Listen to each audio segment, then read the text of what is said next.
Hello and welcome everyone. Today's video I'm going to show you here about use Boolean property on Figma.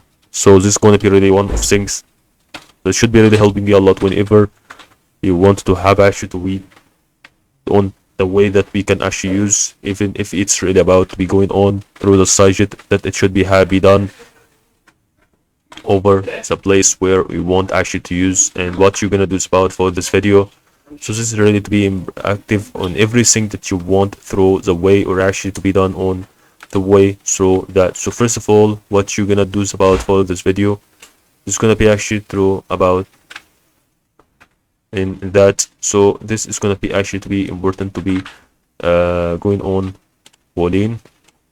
Okay, so I got start to in that you can have a plugin.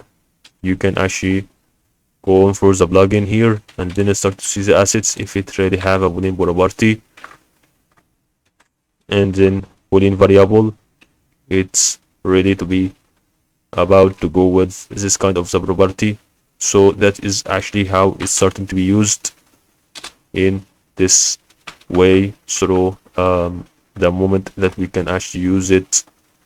So that's all about to help you guys here on this video. But actually Boolean doesn't actually really being released. It's actually about as a number, and this gonna be about to see whether there's gonna be a lot of things to know or not. So that's all about to help you through this video, and thank you for watching.